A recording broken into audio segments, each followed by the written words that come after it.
ജീവിതത്തിലെ തന്നെ വലിയൊരു പ്രതിസന്ധിയെ സമൂഹത്തിന് പ്രചോദനമാക്കിയ ഒരു വ്യക്തിയാണ്. 2006 വാഹനാപകടത്തിൽ നട്ടെല്ലിന് ഗുരുതരമായി പരിക്കേറ്റ് വീൽ ചെയറിലായെങ്കിലും അതിനെ തോൽവിയായി കണക്കാക്കാതെ ഭിന്നശേഷിക്കാരുടെ പുനരധിവാസത്തിനും അവകാശ സംരക്ഷണത്തിനും ജീവിതം സമർപ്പിച്ച വ്യക്തിയാണ്. Canwalk society for human welfare സ്ഥാപകനും ചെയർമാനും സാമൂഹിക പ്രവർത്തകനും നിയമ വിദഗ്ധനും കേരള സ്റ്റാർട്ടപ്പ് മിഷന്റെ ഇന്നൊവേഷൻ ഇവാലുവേറ്ററുമായ ഗോകുൽ രത്നാകരനാണ് ഇന്ന് നമ്മോടൊപ്പം ന്യൂസ് മോർണിംഗിൽ അതിഥിയായി ചേരുന്നത്. സ്വാഗതം ശ്രീ ഗോകുൽ ന്യൂസ് മോർണിംഗിലേക്ക്. Good morning. 2006 ആ വലിയ അപകടം, അതിനുശേഷം മാനസികമായും ശാരീരികമായും ഒക്കെ വലിയ വെല്ലുവിളികൾ, അതൊക്കെ കഴിഞ്ഞപ്പോൾ ഈ ലൈവിൽ ന്യൂസ് മോർണിംഗിൽ ഞങ്ങളുടെ ഗസ്റ്റായി വന്നിരിക്കുകയാണ് ശ്രീ ഗോകുൽ. അതായത് ഈ പറഞ്ഞതുപോലെ വലിയ ഒരു പ്രതിസന്ധിയാണ് താങ്കൾ അതിജീവിച്ചത് എന്നുള്ളതാണ്. അപ്രതീക്ഷിതമായി ജീവിതത്തിലേക്ക് വരുന്ന ആ ഒരു പ്രതിസന്ധിയാണ് ഇന്നിപ്പോൾ തരണം ചെയ്ത് ഈ ഒരു അവസ്ഥയിലേക്ക്, അല്ലെങ്കിൽ മറ്റ് ആളുകൾക്ക് പ്രചോദനമാകുന്ന രീതിയിലേക്ക് താങ്കൾ എത്തിച്ചേർന്നിരിക്കുന്നത് എന്നുള്ളതാണ്. ഏറ്റവും അഭിനന്ദനാർഹമായ കാര്യം തന്നെയാണ് അത്. വലിയൊരു കാര്യമാണ് സമൂഹത്തിന് വേണ്ടി അങ്ങ് ചെയ്തിരിക്കുന്നത് എന്നുള്ളതാണ് ഏറ്റവും പ്രധാനപ്പെട്ട കാര്യം. സാധാരണ മനുഷ്യർ ഇങ്ങനെയുള്ള സമയങ്ങളിലൊക്കെ തളർന്നു പോകുക, അല്ലെങ്കിൽ തളർന്നു കിടക്കുക, ജീവിതകാലം മുഴുവൻ അങ്ങനെ നിൽക്കുക എന്നതാണ്. മാനസികമായും ശാരീരികമായും ഒക്കെ തളർന്നു പോകുന്ന ഒരു ഘട്ടത്തിലൂടെയാണ് ഇങ്ങനെ സാധാരണക്കാരായ മനുഷ്യൻ കടന്നു പോവുക ഈ ഒരു അവസ്ഥയിലൂടെയൊക്കെ. പക്ഷേ താങ്കൾ അങ്ങനെയല്ല, ഇതിൽ നിന്നൊക്കെ അതിജീവിച്ചുകൊണ്ട് മുന്നോട്ട് പോവുകയാണ് ചെയ്തത് എന്നുള്ളതാണ്. ഏറ്റവും അഭിനന്ദനാർഹമായ നേട്ടങ്ങൾ തന്നെയാണ് താങ്കൾ ജീവിതത്തിലുടനീളം കൊണ്ടുവന്നിട്ടുള്ളത്. ഇന്ന് ഈ അവസ്ഥയിൽ നമുക്കൊപ്പം കാര്യങ്ങൾ സംസാരിക്കാൻ വേണ്ടി ഇരിക്കുകയാണ് അങ്ങ് എന്നുള്ളതാണ് ഏറ്റവും പ്രധാനപ്പെട്ട കാര്യം. അത് തന്നെയാണ്. നമുക്കറിയാം, ഈ ഒരു അതിജീവന യാത്രയിൽ വലിയ പിന്തുണ എന്തായാലും മാനസികമായി വേണ്ടി വന്നിരിക്കാം. അതായത് കുടുംബത്തിൻ്റെതായാലും സുഹൃത്തുക്കളുടേതായാലും ഈ ഒരു അതിജീവന യാത്രയിൽ അവർ എങ്ങനെയാണ് താങ്കൾക്കൊപ്പം ചേർന്ന് നിന്നത്? അത് തീർച്ചയായും വലിയൊരു സുഹൃത്ത് വലയമുള്ള ആളായിരുന്നു ഞാൻ. കോളേജിൽ ഡിഗ്രി വിദ്യാഭ്യാസം കഴിഞ്ഞ് ഇറങ്ങുന്ന സമയത്താണ് ഈ ആക്സിഡൻറ്റ് പറ്റുന്നത്. അപ്പോൾ ഒരുപാട് സുഹൃത്തുക്കളുണ്ടായിരുന്നതുകൊണ്ട് തന്നെ അതിൽ കുറേയേറെ ആൾക്കാർ നമുക്ക് സപ്പോർട്ടായിട്ട് ചുറ്റും നിന്നിരുന്നു. ഇപ്പോഴും ഞാൻ എല്ലായിടത്തും സ്വകാര്യമായി പറയുന്ന പോലെ തന്നെ സുഹൃത്തുക്കളുടെ ചുമലിൽ പിടിച്ചാണ് തിരിച്ച് നടന്നത്, ജീവിതത്തിലേക്ക് നടന്നത് എന്ന് വേണമെങ്കിൽ എൻ്റെ കാര്യത്തിൽ പറയാം. പിന്നീട് ഇപ്പോൾ തീർച്ചയായിട്ടും വിവാഹിതനാണ്, ഭാര്യയും ആ കുടുംബത്തിൻ്റെയൊക്കെ ഒരു സപ്പോർട്ട് ഇത്തരം കാര്യങ്ങൾ ചെയ്യുന്നതിന് വളരെയധികം സഹായകരവും പ്രോത്സാഹനവുമാകുന്നുണ്ട്. സത്യമാണ്. തീർച്ചയായും ശാരീരികമായ പരിമിതികളെക്കാൾ മനുഷ്യന് മാനസികമായ പരിമിതികൾ തന്നെയായിരിക്കും അല്ലേ ഏറ്റവും തളർത്തുന്ന ഒരു കാര്യം അല്ലേ? അങ്ങനെയാണെങ്കിൽ ഇതിനെ എങ്ങനെയാണ് താങ്കൾ ആ ഒരു അവസ്ഥയിലേക്ക്, അതായത് മാനസികമായ ഒരു ശക്തി ആർജിക്കാൻ എന്തൊക്കെ ഘട്ടങ്ങളിലൂടെ കടന്നുപോയി? ഇത് ബേസിക്കലി മനുഷ്യരെല്ലാവരും ജീവിക്കാൻ വേണ്ടിയാണ്. ജീവിക്കുക എന്ന് പറഞ്ഞാൽ മെച്ചപ്പെട്ട് ജീവിക്കുക എന്നുള്ളതാണ് ഒരു ശരാശരി മനുഷ്യൻ സ്വപ്നം കാണുന്നത്. ഇപ്പം നമുക്കൊരു മരണം എന്ന് പറയുന്നത് നമുക്ക് കുറച്ചുകൂടെ കാര്യങ്ങൾ എളുപ്പമാക്കുമെന്നാണ് വ്യക്തിപരമായിട്ട് എനിക്ക് തോന്നാറുള്ളത്. കാരണം നമുക്ക് പിന്നെ ഒന്നും അറിയണ്ടല്ലോ, ചുറ്റുപാടുകൾക്കുണ്ടാകുന്ന പ്രശ്നമൊക്കെ പെട്ടെന്ന് അവർ പരിഹരിച്ച് മുമ്പോട്ട് പോവുകയും ചെയ്യും. ഇപ്പോൾ ജീവിക്കാൻ വേണ്ടി വരുമ്പോൾ അന്ന് ഞാൻ ഈ നേരത്തെ പറഞ്ഞതുപോലെ തന്നെ നമ്മുടെ മുമ്പിലൊരു വഴിയില്ല, റോൾ മോഡൽസ് ഇല്ല, എന്ത് ചെയ്യണമെന്നറിയില്ല. നമ്മളെപ്പോഴും വിചാരിക്കും ഇതെല്ലാം പരിഹരിക്കപ്പെട്ട് നമ്മൾ നമ്മുടെ കാലിൽ എണീറ്റ് നിന്നതിന് ശേഷം ചെയ്യേണ്ടുന്ന കാര്യങ്ങളാണ് ജീവിതത്തിൽ ഇനിയുള്ളത്. അപ്പം അതുവരെ ഒന്നും ഫ്രീ ആയിട്ട് ഇങ്ങനെ പോകാമെന്ന് വിചാരിക്കും. അപ്പോൾ അവിടെ നിന്ന് ഇതൊരു ഒരു രോഗമല്ലെന്നും ഇതൊരു ശാരീരിക അവസ്ഥയാണെന്നും ഇതിന് ഓൾട്ടർനേറ്റീവ് ആയിട്ട് നമ്മൾ മൂവ്മെൻറ്റ്സും ട്രാൻസ്ഫേഴ്സും ഒക്കെ ചെയ്യാൻ പഠിച്ചാണ് ഇതിനെ ഓവർകം ചെയ്യേണ്ടതെന്നും മനസ്സിലാക്കി വരാൻ സമയമെടുത്തു. അപ്പോൾ ഈ സാമൂഹ്യമായി നമ്മുടെ ഒരു വ്യവസ്ഥിതിയുടെ ഒരു പ്രശ്നമെന്ന് പറയുന്നത് ഇതിനൊരു സൈക്കോളജിക്കൽ ആസ്പെക്റ്റ് എന്നും കൺസിഡർ ചെയ്യുന്ന ഒരു സൊസൈറ്റി അല്ല നമ്മുടേത്. അത് പലപ്പോഴും നമ്മുടെ വ്യക്തിപരമായിട്ടുള്ള ആവശ്യമോ ഇതുമായി മാറുന്നു. അതായത് നിങ്ങളൊരു കുഴിക്കകത്ത് വീണു, എങ്ങനെയെങ്കിലും രക്ഷപ്പെട്ട് വരിക എന്നുള്ളത്. പിന്നെ തീർച്ചയായിട്ടും ജീവിതത്തിൽ നമുക്കിപ്പം ഒന്ന് മെച്ചപ്പെട്ട് ജീവിക്കണം എന്നുള്ളൊരു തോന്നൽ എനിക്ക് ഈ അപകടം പറ്റിക്കഴിഞ്ഞ് വളരെ കാലം താമസിയാതെ വരുന്നുണ്ട്. അത് കഴിഞ്ഞപ്പോൾ അതിനനുസരിച്ച് ജീവിതം, ഞാൻ ഈ പറഞ്ഞ പോലെ തന്നെ ഇൻ്റർനെറ്റ് ഒരുപാട് സഹായിച്ചിട്ടുണ്ട്. യൂട്യൂബിലൊക്കെ നമുക്ക് വിദേശ രാജ്യങ്ങളിൽ ഒരുപാട് പേർ ഈ അവസ്ഥയിലും ഇതിനേക്കാളും ഇതിലുള്ള അവസ്ഥയിലുമുള്ള ആൾക്കാരുടെ ദൈനംദിന ജീവിതം മുഴുവൻ കാണിക്കുന്ന വീഡിയോസൊക്കെ ഉണ്ട്. അപ്പോൾ അന്നൊക്കെ ഇത് കണ്ടാണ് കുറേയേറെ കാര്യങ്ങൾ നമ്മൾ പഠിച്ചത്. അപ്പോൾ ഇതിന് മെച്ചപ്പെടൽ എന്ന് പറയുന്നത് നമ്മൾ നമ്മുടെ സ്വന്തം കാലിൽ എണീറ്റ് നിൽക്കൽ മാത്രമല്ല, അത് മെഡിക്കൽ സയൻസ് പറയാത്തിടത്തോളം നമ്മുടെ ഫ്രണ്ടിൽ അതിന് പരിഹാരമില്ല. അപ്പോൾ ഈ ഓൾട്ടർനേറ്റീവായിട്ട് കുറേയേറെ കാര്യങ്ങൾ പഠിച്ചെടുത്തും അത് ചെയ്തുമാണ് നമ്മൾ ജീവിതം മെച്ചപ്പെടുത്തേണ്ടതെന്ന് നമ്മൾ അവിടെ നിന്ന് മനസ്സിലാക്കുകയാണ് ഉണ്ടാകുന്നത്. ഇപ്പം നമ്മൾ ചെയ്യുന്നതും അത്തരമൊരു തിരിച്ചറിവ് എത്രയും പെട്ടെന്ന് അത് സൈക്കോളജിക്കലായും കൂടെ മാനസികമായും കൂടെ അവരെ ആ രീതിയിൽ അപ്രോച്ച് ചെയ്തിട്ട് തുടക്കത്തിൽ തന്നെ ഇങ്ങനൊരു ചേഞ്ച് വരുന്ന രീതിയിൽ നമ്മൾ ഇടപെടുകയാണ്. നമുക്ക് സ്വകാര്യം വ്യക്തിപരമായിട്ടൊക്കെ ഇതുണ്ടാക്കിയെടുക്കാൻ വർഷങ്ങളെടുത്തു. അന്ന് അതിന് നമുക്കിത് പറഞ്ഞു തരാനോ നമുക്ക് തന്നെ ഒരു ഐഡിയ ഇല്ലായിരുന്നു. അതിപ്പോൾ ഒരുപാട് മാറ്റമുണ്ട് എന്നാണ് മനസ്സിലാക്കുന്നത്. അതെ, ക്യാൻവാക്ക് സൊസൈറ്റി ഫോർ ഹ്യൂമൻ വെൽഫെയർ ഇതിൻ്റെ ഒരു രൂപീകരണത്തിന് സാഹചര്യം ഒരുക്കിയത് എന്തായിരുന്നു? ഞാൻ 2006 ആക്സിഡൻറ്റ് പറ്റി 2009 ലോ അക്കാഡമിയിൽ ജോയിൻ ചെയ്യുകയാണ് ചെയ്തത്. അപ്പോൾ അവിടെ ചെന്നപ്പോൾ അവിടെയും ഒരാൾ നിലവിൽ വീൽ ചെയറിൽ അവിടെ ഉള്ള ഒരാൾ പഠിക്കുന്നുണ്ട്. അതൊരു റോഡ് അപകടത്തിൽ ഇത് പറ്റിയ ആളാണ്. അപ്പോൾ ഞങ്ങൾ രണ്ടുപേരും ഒരു കോളേജിലേക്ക് പുതുതായിട്ട്, അപ്പം ഞാൻ അതിന് തൊട്ട് മുമ്പ് ഒരു കോളേജ് പഠിച്ചതാണ്. ഇതിന് ശേഷം അടുത്തൊരു കോളേജ് പഠിക്കാൻ പോകുന്നത്. അപ്പോൾ ഈ രണ്ടും തമ്മിലുള്ള വ്യത്യാസം എന്ന് പറഞ്ഞാൽ എനിക്ക് അന്നത്തെ രീതിയിൽ ഡൈജസ്റ്റ് ആകുന്ന ഒന്നായിരുന്നില്ല. അത്ര വലിയ വ്യത്യാസങ്ങളുണ്ട്. അത് മൂവ്മെൻറ്റ്സിൻ്റെ കാര്യത്തിൽ, അതിൻ്റെ ഒരു കോളേജ് നമുക്ക് ഫീൽ ചെയ്യുന്ന കാര്യത്തിൽ തന്നെ വ്യത്യാസമുണ്ട്. കോളേജിൽ വളരെ ലിമിറ്റഡ് ആയിട്ടുള്ള സ്ഥലങ്ങൾ മാത്രമേ നമുക്ക് പോകാൻ പറ്റുള്ളൂ. അപ്പോൾ അത് ഒരു കുറേയേറെ ആൾക്കാർക്ക് അറിവില്ലായ്മ സമൂഹത്തിന് മൊത്തത്തിൽ അതുണ്ട് എന്നുള്ളത് നമുക്ക് മനസ്സിലായിരുന്നു. അപ്പോൾ ആ സമയത്ത് തന്നെ ഇതിനെന്തെങ്കിലും ഒരു ക്യാമ്പയിനിങ് പോലെയോ ആൾക്കാർക്ക് കുറച്ചുകൂടെ ഇതിനെപ്പറ്റി ഒരു അവയർനെസ് കൊടുക്കാനും ഒക്കെ ഉള്ളൊരു മൂവ്മെൻ്റായിട്ടാണ് ആദ്യം ഉദ്ദേശിക്കുന്നത്. പിന്നീട് നമ്മൾ ഒരുപാട് പേരെ വീടുകളിൽ തന്നെ പോയി കാണാൻ തയ്യാറായി. അതിന് ശേഷം വന്ന് തിരിച്ചു വച്ചിട്ട് ഈ റിഹാബിലിറ്റേഷൻ എന്ന് പറയുന്നത് വളരെ അത്യാവശ്യമാണെന്നുള്ളൊരു കാര്യത്തിലോട്ട് നമ്മൾ എത്തുകയായിരുന്നു. അങ്ങനെയാണ് ക്യാൻവാക്ക് രൂപം കൊണ്ടതും പ്രവർത്തിക്കുന്നതും. ഈ ഭിന്നശേഷിക്കാരുടെ പുനരധിവാസത്തിനായി ഈ സംഘടന വഴി എത്രത്തോളം കാര്യങ്ങൾ ചെയ്യാൻ പറ്റി എന്നുള്ളതാണ്. ഇത് ഞങ്ങളിപ്പോൾ തിരുവനന്തപുരത്ത് കഴിഞ്ഞ 5-6 വർഷങ്ങളായി ഇതിന് പറ്റിയൊരു റിഹാബിലിറ്റേഷൻ സെൻറ്റർ നടത്തി വരുന്നുണ്ട്. SP ആദർശ് ഫൗണ്ടേഷനുമായി സഹകരിച്ച് ആദർശ് ന്യൂറോ റിഹാബിലിറ്റേഷൻ സെൻറ്റർ എന്ന് പറഞ്ഞിട്ടാണ് ഇവിടെ നമ്മുടെ സംരംഭം വർക്ക് ചെയ്യുന്നത്. SP ഫോർട്ട് ഹോസ്പിറ്റലിൻ്റെ അവരുടെ ഒരു ഇതാണ്. ഡോക്ടർ ആദിത്യ ആണ് അതിൻ്റെ ഫൗണ്ടേഷൻ്റെ ആളും. അപ്പോൾ ഇതിൽ ഞങ്ങളിപ്പോൾ ചെയ്യുന്നത് വീടുകളിൽ ചെന്ന് ഈ മറ്റ് ഫെസിലിറ്റീസ് അവൈൽ ചെയ്യാൻ പറ്റാത്ത, ആക്സസ് ചെയ്യാൻ പറ്റാത്ത ആൾക്കാരെ, സാമ്പത്തികമായിട്ടുള്ള പിന്നോക്കാവസ്ഥ കൊണ്ട് അവരെ നമ്മൾ നമ്മുടെ സെൻറ്ററിൽ കൊണ്ടുവന്ന് ആദ്യം വ്യക്തിപരമായി അവരെ ഏബിളാക്കും. അതായത് വീടുകൾക്കുള്ളിലും മറ്റൊരാളുടെ സഹായത്തോടെ മാത്രം ജീവിക്കുന്ന ആളാണ്. അത് റൂം ഡിസൈൻസിനുള്ള അഡ്വൈസും അതിനുള്ള ട്രെയിനിങ്ങും, എങ്ങനെ അക്കാര്യങ്ങൾ ചെയ്യും, തനി എണീറ്റിരിക്കുന്നത്, എങ്ങനെ വീൽ ചെയറിലോട്ട് കയറുന്നത്, എങ്ങനെ ഇപ്പോൾ ഡിപ്പെൻഡ് ചെയ്തുകൊണ്ടിരിക്കുന്ന കാര്യങ്ങളിലെല്ലാം ആ ഡിപ്പെൻഡൻസി കുറച്ച് സ്വന്തമായി കാര്യങ്ങൾ ചെയ്യാൻ പഠിപ്പിക്കുന്നതാണ് അതിൻ്റെ ഒരു ഘട്ടം. ഒരു ഘട്ടം ഈ വീൽ ചെയറിലുള്ള സഞ്ചാരത്തെപ്പറ്റി. വീൽ ചെയർ എന്ന് പറയുന്നത് ഇപ്പോൾ 4 വീല് വെച്ച ഒരു സാധനം ഇങ്ങനെ ഉരുണ്ടു പോകുന്ന മാത്രമല്ല, അത് ഓരോ പ്രതലത്തിലും എങ്ങനെയൊക്കെയാണ് ഓടിക്കേണ്ടത്, ഓരോ മുമ്പിൽ വരുന്ന തടസ്സങ്ങളെ എങ്ങനെയൊക്കെയാണ് അതിജീവിക്കുന്നതെന്നുള്ളതിന് വളരെ ശാസ്ത്രീയമായി തന്നെയുള്ളൊരു പരിശീലനം കൊടുക്കും. അതിൽ പിന്നെ ഒരു മനുഷ്യന് ഏറ്റവും ആവശ്യമായുള്ളത് അവൻ്റെ ജീവിതം മുന്നോട്ട് കൊണ്ടുപോകുന്നതിനുള്ള കാശ് സമ്പാദിക്കുക എന്നുള്ളതാണ്. അത് ജോലി ചെയ്ത് ജീവിക്കുക എന്നുള്ളതാണ്. അപ്പോൾ അതിനെന്ത് പറ്റും എന്നുള്ള രീതിയിൽ നമ്മളിരിക്കുമ്പോൾ ഇപ്പോൾ ഈ തിരുവനന്തപുരം സിറ്റിയിൽ മാത്രം 10 പേർ വീൽ ചെയറിൽ, motorised wheel chair Zomato food delivery നടത്തുന്നുണ്ട്. അപ്പോൾ അത് ഒരു അത്യാവശ്യം വലിയ മാറ്റമായിട്ട് നമ്മൾ കാണുന്നു. അപ്പോൾ ഇങ്ങനെ ഒരു അപകടം കൊണ്ടോ വീഴ്ച കൊണ്ടോ ഡിസേബിൾഡായി പോകുന്ന ഒരാളിനെ സംബന്ധിച്ച് അയാൾക്ക് ജീവിതം അയാളുടെ സ്വന്തം രീതിയിൽ മുമ്പോട്ട് കൊണ്ടുപോകാനുള്ള കാര്യങ്ങൾ ചെയ്യുകയാണ് ഞങ്ങൾ ചെയ്തു വരുന്നത്.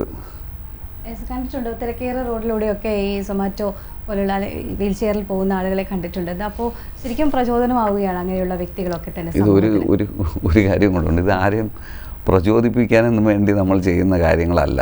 ഒന്നും എല്ലാ മനുഷ്യരും ജീവിക്കാൻ വേണ്ടി ചെയ്യുന്നു. പിന്നെ അത് ആർക്കെങ്കിലും പ്രചോദനം കിട്ടുന്നുണ്ടെങ്കിൽ നമുക്ക് വലിയ വിരോധമൊന്നുമില്ല. പക്ഷെ അതിനു വേണ്ടി അല്ല ഇതൊന്നും ചെയ്യുന്നത്. എല്ലാ മനുഷ്യർക്കും അവരവരുടെ ജീവിതം മുമ്പോട്ട് കൊണ്ടുപോകണം. അതിനു വേണ്ടിയാണ് ചെയ്യുന്നത്. അവിടെയും ഒരു സമൂഹത്തിൻ്റെ ഒരു എല്ലാ കാര്യങ്ങളും ഈ പ്രചോദനത്തിൻ്റെ ഒരു ആസ്പെക്റ്റിൽ മാത്രമാണ് എടുക്കുന്നത്. അത്ര ശരിയായ. അതാണ് ഞാൻ ചോദിക്കാൻ വന്നൊരു കാര്യം അതാണ്. അതായത് കാലം മാറുകയാണ്, കാലഘട്ടമൊക്കെ മാറുകയാണ്. പക്ഷേ ഭിന്നശേഷിക്കാരായ ആളുകളോട് സമൂഹം നോക്കിക്കാണുന്ന ഒരു രീതി അത് ഇനിയും മാറേണ്ടതുണ്ട് എന്ന് തന്നെയാണോ അഭിപ്രായം? ഉറപ്പായിട്ടും. അത് കാരണം നമ്മൾ പറഞ്ഞല്ലോ, ഈ ഭിന്നശേഷി മേഖലയിൽ തന്നെ ഇതിനെ ഒരു സാമൂഹ്യ പ്രശ്നമായിട്ടാണ് കാണേണ്ടത്. ഇപ്പോൾ ഞാൻ പുറത്ത് പോകുമ്പോൾ എന്തെങ്കിലും ഒരു മോശം അനുഭവം ഉണ്ടാകുമ്പോൾ ഞാനത് പലപ്പോഴും ഏതെങ്കിലും ഒരു വ്യക്തിക്ക് നമ്മുടെ അടുത്തുള്ള എന്തെങ്കിലും ദേഷ്യമോ ഇതോ ആയിട്ടല്ല കാണാറുള്ളത്. അത് സമൂഹത്തിന് മൊത്തത്തിലുള്ള പ്രശ്നങ്ങൾ നമ്മുടെ മുമ്പിൽ വരുന്ന വ്യക്തികൾ വഴി റിഫ്ലക്റ്റ് ചെയ്യുന്നു എന്നുള്ളതേ ഉള്ളൂ. അപ്പോൾ ഇത് ഒന്ന് ഇപ്പം നമ്മുടെ നാട്ടിൽ ആവശ്യത്തിന് നിയമങ്ങളുണ്ട്, അത് സാമൂഹികമായ അർത്ഥത്തിൽ ഒരുപാട് മെച്ചപ്പെട്ട നിയമങ്ങളാണ്. പക്ഷേ അതിനെ നടപ്പിലാക്കുന്നവരോ ഇത് അറിയേണ്ട സമൂഹത്തിനോ ഒന്നും അതിൻ്റേതായ അർത്ഥത്തിൽ ഉൾക്കൊള്ളുന്നില്ല എന്നുള്ളൊരു പരാതി കൂടി എനിക്കുണ്ട്. അത് വളരെ യാന്ത്രികമായി കാര്യങ്ങളെ മനസ്സിലാക്കുകയും നിയമപരമായുള്ള ഒരു ബാധ്യത ഉള്ളതുകൊണ്ട് മാത്രം കാര്യങ്ങൾ ചെയ്യുകയും ചെയ്യുന്ന ഒരു രീതിയാണ് ഇപ്പോൾ ഉള്ളത്. ചിലപ്പം സാമൂഹികമായൊരു തുടക്കമായതുകൊണ്ട് അങ്ങനെ സംഭവിക്കുന്നതായിരിക്കാം, പക്ഷെ അങ്ങനെ ഒന്നുണ്ട്. ഇതൊരു വളരെ ഓർഗാനിക്കായി സഹജീവികൾ എന്നുള്ള രീതിയിൽ തുല്യരായി അങ്ങനെ കൺസിഡർ ചെയ്യുന്നുണ്ടോ എന്ന് ചോദിച്ചാൽ അത് സംശയമാണ്. സമൂഹത്തിന് അങ്ങനെ ഒരു കാഴ്ചപ്പാടില്ല. അപ്പോൾ ഇപ്പോഴത്തെ നിയമങ്ങൾ കുറച്ചുകൂടി ഫോർവേഡഡ് ആണെന്ന് തന്നെ ഞാൻ വിശ്വസിക്കുന്നു. ഈ സഹായം വേണ്ടവർക്ക് എങ്ങനെയാണ് ക്യാൻവാക്കിനെ സമീപിക്കാൻ കഴിയുക, അതുകൂടി ഒന്ന് പറയാമോ? അതായത് നമ്മളിപ്പോൾ നിങ്ങളോ അല്ലെങ്കിൽ നിങ്ങളുടെ പരിചയത്തിലോ ഒരാൾ ഇങ്ങനെ എന്തെങ്കിലും വീഴ്ചയിലോ റോഡ് അപകടങ്ങളിലോ പരിക്ക് പറ്റി കിടപ്പുണ്ടെങ്കിൽ നമുക്ക് ഇതൊരു കുറഞ്ഞ കാലം നീണ്ടു നിൽക്കുന്ന രീതിയല്ല. ഒരു 3-4 മാസമൊക്കെ നമ്മൾ ഈ റിഹാബിലൂടെ കടന്നുപോയി അവരുടെ ജീവിതം മെച്ചപ്പെടുത്തുന്നതിന് വേണ്ടിയുള്ള കാര്യങ്ങൾ ചെയ്യാൻ പറ്റും. അവരുടെ ഡിപ്പെൻഡൻസി ലെവൽ 0 ആക്കുന്നതിനും അവർ ഇപ്പോൾ വീടുകളിൽ അവർ ഫേസ് ചെയ്യുന്നുണ്ട്. ഇത് മിക്കവാറും ഇങ്ങനെ ഒരു അപകടം പറ്റുമ്പോൾ അതൊരു സാധാരണ വീട്ടിൽ സംഭവിക്കുന്നത് ഒരു ജീവിതം, ഒരു കാർ ഇങ്ങനെ ഓടിപ്പോകുന്നതാണെങ്കിൽ അതിൻ്റെ ഒരു ടയറിൽ വെടികൊള്ളുന്ന പോലെയാണ്. പിന്നെ ഒരിക്കലും അവർക്കത് റിപ്പയർ ചെയ്തെടുക്കാൻ പറ്റില്ല. അപ്പോൾ അതുകൊണ്ട് തന്നെ ഈ വാഹനം, ഒരു ടയർ പഞ്ചറായ ഒരു വാഹനം ഒരിക്കലും ലക്ഷ്യത്തിൽ എത്തിച്ചേരാനും പോകുന്നില്ല. അപ്പോൾ ഇതിങ്ങനെ അതിൻ്റെ പരാധീനതകളെല്ലാം വലിച്ചുകൊണ്ടാണ് എല്ലാവരും പോകുന്നത്. അപ്പം നമ്മൾ അവിടെ നിന്ന് ഈ പറഞ്ഞതുപോലെ അവൻ്റെ ഒരു ദൈനംദിന ജീവിതം കാര്യങ്ങൾ മുതൽ ഒരു വരുമാനം വരെയുള്ള കാര്യങ്ങൾ ഉറപ്പിക്കുന്നതിന് വേണ്ടിയുള്ള കാര്യങ്ങളാണ് ചെയ്യുന്നത്. അപ്പോൾ അതിപ്പോൾ ഇന്ന വ്യക്തിക്ക് ഇന്ന തൊഴിൽ പറ്റുമെന്ന് നമുക്ക് ഇപ്പോൾ പറയാൻ പറ്റില്ല. ഒരാൾ വന്നു കഴിഞ്ഞതിന് ശേഷം അവർ വളരെ പേഴ്സണലൈസ്ഡായിട്ട് അവരുടെ ശേഷിയും അവരുടെ വിദ്യാഭ്യാസ യോഗ്യതയും അവരുടെ ഒരു സാമൂഹിക പശ്ചാത്തലമൊക്കെ വച്ചുകൊണ്ടുള്ള തൊഴിലുകളിലോട്ടാണ് നമ്മൾ അവരെ നയിക്കുന്നത്. അപ്പോൾ ആർക്കും അത്തരത്തിൽ നിങ്ങളുടെ പരിചയത്തിൽ ഒരാളുണ്ടെങ്കിൽ നമ്മളെ സമീപിക്കാവുന്നതാണ്. ഉറപ്പായിട്ടും അവരുടെ ജീവിതം കുറച്ചുകൂടെ മെച്ചപ്പെട്ട അവസ്ഥയിൽ ഇൻ ദ സെൻസ് ഓഫ് സ്വന്തം കാലിൽ നിൽക്കുക എന്നുള്ള അവസ്ഥയിലോട്ട് നമുക്ക് എത്തിക്കാൻ പറ്റും. അതാണ് വലിയ ഉത്തരവാദിത്തമുള്ള ഒരു കാര്യം കൂടിയാണ് താങ്കൾ ചെയ്തുകൊണ്ടിരിക്കുന്നത് എന്നുള്ളതാണ്. ഇത് നടത്തിക്കൊണ്ടുപോകാൻ എത്രത്തോളം വെല്ലുവിളികളാണ് നേരിട്ടുകൊണ്ടിരിക്കുന്നത്? എന്തൊക്കെയാണ് അതിൻ്റെ ഒരു വെല്ലുവിളികൾ? ഒരുപാട് ഈ പറഞ്ഞതുപോലെ തന്നെയാണ്. നമ്മളൊരു സംഘടന എന്നുള്ള രീതിയിൽ ഒരു സ്ഥാപനം നടത്തുമ്പോൾ കൂടുതലും അതിൻ്റെ ചികിത്സയോ ഈ പറഞ്ഞ പോലെ വളരെ മിനിമലായി പോലും വേണ്ടി വരുന്ന ചിലവുകളൊന്നും അത് വഹിക്കാൻ പറ്റുന്ന രീതിയിലുള്ള ആൾക്കാരല്ല കൂടുതലും നമ്മുടെ ഇത് വരുന്നത്. അപ്പം നിരവധി സഹായങ്ങൾ പുറത്തുനിന്ന് പല സൈഡിൽ നിന്ന് കിട്ടിയിട്ടുമാണ് നമ്മളത് നടത്തിക്കൊണ്ട് പോകുന്നത്. പിന്നെ രണ്ടാമത്തെ കാര്യം, ഈ സമൂഹത്തിന് ഒരു അവയർനെസ് ഇല്ല. ഇപ്പോൾ കഴിഞ്ഞ 10-15 വർഷക്കാലങ്ങളായി നമ്മളിത് ചെയ്തുകൊണ്ടിരിക്കുമ്പോൾ ഇപ്പം ഉറപ്പായിട്ടും കാലം മാറുന്നതിനനുസരിച്ചുള്ള മാറ്റമുണ്ട്. അത് സമ്മതിക്കുമ്പോഴും സൊസൈറ്റിക്ക് മൊത്തത്തിൽ ഇതെന്താണെന്ന് മനസ്സിലാകുകയോ അല്ലെങ്കിൽ ഇതിൻ്റെ ഒരു പ്രാധാന്യം മനസ്സിലാവാത്തൊരു പ്രശ്നമുണ്ട്. അത് സൊസൈറ്റിക്ക് എന്ന് പറയുമ്പോൾ ഈ കമ്മ്യൂണിറ്റിക്കും ഒരു പരിധിവരെ അങ്ങനെയുള്ള പ്രശ്നങ്ങളുണ്ട്. അങ്ങനെയുള്ള ഒരുപാട് വെല്ലുവിളികൾ നേരിടുന്നുണ്ട്. ദൈനംദിനമുള്ള പോക്കും ഈ ആൾക്കാർ ഇതിനെ മനസ്സിലാക്കി എടുക്കുന്നതിലുള്ള പ്രശ്നവും ഒക്കെ. ഒരു നിയമവിദഗ്ധൻ കൂടിയാണ് താങ്കൾ എന്നുള്ളതാണ്. ഈ കേരളത്തിൽ ഭിന്നശേഷിക്കാരുടെ അവകാശ സംരക്ഷണം, അതോടൊപ്പം ഇതുമായി ബന്ധപ്പെട്ട് ശക്തമാക്കേണ്ട നിയമങ്ങളോ നയങ്ങളോ അങ്ങനെ എന്തെങ്കിലും ഉണ്ടോ? സർക്കാരിൻ്റെ ഭാഗത്തു നിന്ന് അങ്ങനെ എന്തെങ്കിലുമൊക്കെ ചെയ്യണം എന്ന് താങ്കൾക്ക് തോന്നിയിട്ടുണ്ടോ? ഇതിപ്പോൾ ഈ ഭിന്നശേഷിയെ സംബന്ധിച്ച് ഭിന്നശേഷിക്കാരുടെ ക്ഷേമത്തിനായുള്ള നിയമം ഇപ്പോൾ 2016 പുതിയ നിയമമുണ്ട്. ഇത് UN ഒരു ചാർട്ടറിലൂടെ രൂപപ്പെട്ടു വന്ന ഒരു ഗൈഡ് ലൈൻസും അതിനനുസരിച്ച് വിവിധ രാജ്യങ്ങൾ നിയമം ഉണ്ടാക്കിയതുമാണ്. അപ്പോൾ അതുകൊണ്ട് തന്നെ അത് വളരെ പുരോഗമനപരമായ ഇന്നത്തെ കാലഘട്ടത്തിലെ ഒരു ഡിസേബിൾഡ് വ്യക്തി ജീവിതം മെച്ചപ്പെടുത്തുന്നതിനുള്ള ഒരുവിധം എല്ലാ ആസ്പെക്റ്റും നിറഞ്ഞിട്ടുള്ളതാണ്. അപ്പോൾ അല്ലാതെ ഇത് താഴെ നിന്ന് എന്തെങ്കിലും ആവശ്യങ്ങളുടെയോ ഓരോ പ്രാദേശികമായി ഉണ്ടായി വന്നൊരു കാര്യമല്ല. അപ്പോൾ അതിൻ്റേതായ സ്റ്റഡിയും ഇതുമൊക്കെ നടന്നുകൊണ്ട് തന്നെ അത് വളരെ സ്ട്രിക്റ്റായ വളരെ റിജിഡായ ഒരു ഫ്രെയിം വർക്കിനുള്ളിലാണ് ഉള്ളത്. പക്ഷേ അത് നടപ്പിലാക്കി വരാനുള്ളൊരു പക്വതയും പാകതയും നമ്മുടെ സൊസൈറ്റിക്ക് ഉണ്ടോ എന്നുള്ളിടത്താണ് പ്രശ്നം. ഇപ്പം എല്ലാം ഒരു ശരാശരി ഒരു പൗരനുള്ള എല്ലാ അവകാശങ്ങളും ഇവർക്ക് ഭിന്നശേഷിക്കാർക്കും കൂടെ പ്രാപ്യമാകുന്ന രീതിയിലുള്ള നിയമങ്ങളുണ്ട്. പക്ഷേ അത് നമ്മൾ ഇംപ്ലിമെൻ്റ് ചെയ്യുന്ന ഈ സൊസൈറ്റിക്കും അതിനെ ആ അളവിൽ ഉൾക്കൊള്ളാനുള്ളൊരു സ്ഥലത്തോട്ട് എത്തിയിട്ടില്ല. പക്ഷേ പരിശോധിക്കുമ്പോൾ നമുക്ക് ആ വ്യത്യാസമുണ്ട്. കാലം കഴിഞ്ഞ് വരുന്തോറും വ്യത്യാസമുണ്ട്. അപ്പോൾ അത് ഭാവിയിൽ കുറേ കൂടെ മെച്ചപ്പെട്ട് വരുമെന്നാണ് പ്രതീക്ഷിക്കുന്നത്. ഇപ്പോൾ ഉദാഹരണത്തിന് നമ്മളിപ്പോൾ എവിടെയും ചെല്ലുമ്പോഴുള്ള പ്രശ്നം അവിടെ എങ്ങനെ വളരെ അടിസ്ഥാനപരമായിട്ടുള്ള പ്രശ്നം അക്സസിബിലിറ്റിയാണ്. എല്ലാ സ്ഥലത്തും റാമ്പ് വേണം, പൊതുസ്ഥാപനങ്ങളിൽ പൊതുവായ ആൾക്കാരെത്തുന്ന സ്ഥലത്തൊക്കെ വേണമെന്ന് നിർബന്ധമുണ്ടെങ്കിൽ ഇപ്പം നമുക്ക് കണ്ണിൽ പെടുന്ന രീതിയിലുള്ള മാറ്റങ്ങളൊക്കെ ഉണ്ട് എന്ന് പറഞ്ഞാലും അതൊരു സ്വയം എല്ലാവർക്കും സ്വന്തം ചുറ്റുപാടുകൾ തന്നെ നോക്കിയാൽ അത് എത്രത്തോളം ഉണ്ടെന്ന് നമുക്ക് മനസ്സിലാവും. ആരും അങ്ങോട്ട് വരുന്നില്ല എന്നുള്ളതൊരു ന്യായമല്ല. സൗകര്യങ്ങളില്ലാത്തതുകൊണ്ടാണ് ഇത്തരം ആൾക്കാരും പുറത്തിറങ്ങാതെ വീട്ടിലിരിക്കുന്നതെന്ന് കൂടി ആലോചിക്കണം. അതാണ് ഈ അർഹതപ്പെട്ട ആനുകൂല്യങ്ങളും അവകാശങ്ങളും ഒക്കെ ഇങ്ങനെയുള്ള സാധാരണക്കാരായ ഭിന്നശേഷിക്കാരിലേക്ക് എത്തുന്നതിനായിട്ട് നിലവിൽ എന്തൊക്കെ തടസ്സങ്ങളാണുള്ളതാണ് തോന്നിയിട്ടുള്ളത്? നിലവിൽ ഇപ്പോൾ ഈ പറഞ്ഞതുപോലെ ഇത് നമ്മൾ ഈ ജീവിതത്തിൻ്റെ എല്ലാ മേഖലകളിലും ഭിന്നശേഷിക്കാരായ ആൾക്കാർക്കും കൂടെ തുല്യത ഉറപ്പുവരുത്തുന്ന രീതിയിലായിരിക്കണം ഒരു സമൂഹം പോകേണ്ടതെന്നുള്ളതാണ് എൻ്റെ വ്യക്തിപരമായ ഒരു അഭിപ്രായം. അതിൻ്റെ ഒരു കാര്യമെന്ന് പറയുന്നത് ഇപ്പോൾ ഈ കുറേയേറെ പെൻഷനുകളും ഇതുമെല്ലാം അത് വേണ്ടെന്നോ അത് ആവശ്യമില്ലാത്ത കാര്യമാണെന്നുള്ള അർത്ഥത്തിലല്ല. എന്നാലും കുറച്ചുകൂടെ ഒരു എല്ലാവരും കിടപ്പ് രോഗികളും ഇത് മറ്റൊരു തൊഴിലും ചെയ്യാൻ പറ്റാത്ത ആൾക്കാരുമല്ല. അപ്പോൾ അത് ഓരോ മേഖലയും തിരിച്ച് കുറച്ചുകൂടെ സ്പെസിഫിക് ആയ രീതിയിലുള്ള കാര്യങ്ങൾ ഓരോ ടൈപ്പ് ഓഫ് ഡിസബിലിറ്റിയെയും മാറ്റി അവരവർക്ക് പറ്റുന്ന രീതിയിലൊക്കെ നിയമം മാറി വരേണ്ടതാണ്. അതിനുള്ള സാധ്യതകൾ നമ്മുടെ ഇന്നത്തെ നിയമത്തിനകത്ത് ഉണ്ട് താനും. പക്ഷേ അതിന് ഈ പറഞ്ഞതുപോലെ അത് നടപ്പിലാക്കേണ്ടുന്ന ഉദ്യോഗസ്ഥരായാലും അത് പിന്നെ നമുക്ക് വേണ്ടിയുള്ള നയങ്ങൾ രൂപീകരിക്കേണ്ട രാഷ്ട്രീയക്കാരായാലും ഇവർ വളരെ മെക്കാനിക്കലായി ഇതിനെ ഉൾക്കൊള്ളുന്നത് കൊണ്ടുള്ളൊരു പരിമിതിയുണ്ട്. ഇത് യഥാർത്ഥത്തിൽ എന്താണ് ഉദ്ദേശിക്കുന്നത് എന്നുള്ള രീതിയിൽ അവരത് മനസ്സിലാക്കുന്നില്ല എന്നുള്ളതാണ്. അപ്പോൾ ഇതിന് ആദ്യം വേണ്ടത് ഈ സർക്കാർ ഉദ്യോഗസ്ഥർ ഇതിന് ഭിന്നശേഷിക്കാരുടെ ആനുകൂല്യങ്ങളുമായി ബന്ധപ്പെട്ട അല്ലെങ്കിൽ അവരുടെ ക്ഷേമവുമായി ബന്ധപ്പെട്ട കാര്യങ്ങൾ ചെയ്യുന്ന ഉദ്യോഗസ്ഥർക്ക് ഇതിൻ്റെ യഥാർത്ഥ അർത്ഥത്തിലുള്ള പരിശീലനം കൊടുക്കണമെന്നുള്ളതാണ്. ഇതെങ്ങനെ ചെയ്യണം, ഇതെന്താണ് നമ്മൾ ഉദ്ദേശിക്കുന്നത്, ആ രീതിയിൽ വളരെ സാങ്കേതികമായി മാത്രം ഇതിനെപ്പറ്റി മനസ്സിലാക്കി വരുമ്പോഴുള്ള പ്രശ്നം എന്ന് പറയുന്നത് പലർക്കും ജെന്യൂനായിട്ടുള്ള പലർക്കും ഈ അവകാശങ്ങളിലോട്ട് എത്തിപ്പെടാൻ പറ്റാതിരിക്കലോ നിഷേധിക്കപ്പെടുകയൊക്കെ ചെയ്യുന്നുണ്ട്. അടിസ്ഥാനപരമായിട്ട് ഇത് നടപ്പിലാക്കുന്ന ഉദ്യോഗസ്ഥർക്കും സമൂഹത്തിന് ഒന്നടങ്കവും ഇതിനെ പറ്റിയുള്ള ഒരു കാര്യമായ അവയർനെസ് കൊടുക്കുകയാണ് ആദ്യമായിട്ട് ചെയ്യേണ്ടത്. ആ അവയർനെസ് ഇല്ലാത്തൊരു സൊസൈറ്റിയിൽ നമ്മൾ എന്ത് മാറ്റം കൊണ്ടുവന്നാലും അതിന് ആ രീതിയിലുള്ള ഫലം ഉണ്ടാക്കാൻ പറ്റില്ല എന്നാണ് തോന്നുന്നത്. ശരിക്കും ഈ രംഗത്ത് ഇത്രയേറെ പ്രവർത്തിക്കാൻ താങ്കൾക്ക് കഴിഞ്ഞത് ഈ നിയമപരമായിട്ടുള്ള അറിവും നിയമപഠനവും ഒക്കെ തന്നെയായിരിക്കും അല്ലേ? അത് എത്രത്തോളം സപ്പോർട്ട് ചെയ്തിട്ടുണ്ട് ഒരു സാമൂഹ്യ പ്രവർത്തകൻ എന്ന നിലയിൽ കൂടി പ്രവർത്തിക്കാൻ? അത് തീർച്ചയായിട്ടും ഞാൻ യഥാർത്ഥത്തിൽ വലിയ രീതിയിൽ അഡ്വക്കസി ചെയ്യുന്ന ആളല്ല. ഇപ്പോൾ കൂടുതലും ഇതിൻ്റെ ഇവരുടെ ജീവിതം അവരെ സ്വന്തം കാലിൽ നിൽക്കാനുള്ള ഒരു ഇതിലോട്ട് എത്തിക്കുക എന്നുള്ളതാണ് നമ്മളിപ്പോൾ കൂടുതൽ ചെയ്യുന്നത്. അപ്പോൾ നിയമം തീർച്ചയായിട്ടും അതിൻ്റെ നമുക്കൊരു ബേസ് തന്നിട്ടുണ്ട്, നമുക്ക് കാര്യങ്ങളെപ്പറ്റി ഒരു ധാരണ തന്നിട്ടുണ്ട്. അപ്പോൾ അതുകൊണ്ട് തന്നെ നമുക്ക് എവിടെയും അതിൻ്റെയും കൂടെ അടിസ്ഥാനത്തിൽ സംസാരിക്കാൻ പറ്റുന്നുണ്ട്. അതിന് നിയമപഠനം ഒരുപാട് സഹായിച്ചിട്ടുണ്ട്. പിന്നെ ഈ പറഞ്ഞ പോലെ നമ്മുടെ സൊസൈറ്റിയിലും നിയമപഠനം കഴിഞ്ഞാണെന്നൊക്കെ പറയുമ്പോൾ കുറച്ചുകൂടെ സീരിയസ് ആയിട്ട് ആൾക്കാർ എടുക്കുന്നു എന്നാണ് ഞാൻ ഈ 2 കാലഘട്ടവും കഴിയുമ്പോൾ മനസ്സിലാക്കുന്നത്.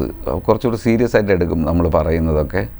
പിന്നെ ഈ പറഞ്ഞതുപോലെ നമുക്ക് കുറച്ചുകൂടെ ആ മേഖലയിൽ ശ്രദ്ധിച്ചുകൊണ്ട് തന്നെ അതിൽ കുറച്ച് അറിവ് കൂടുതലുണ്ടാക്കാനും ദൈനംദിനം ഇതുമായി ബന്ധപ്പെട്ട് 100 സംശയങ്ങൾ പറഞ്ഞ ആൾക്കാർ വിളിക്കാറുണ്ട്. അവർക്കെല്ലാം ചെറിയ രീതിയിൽ ഉള്ള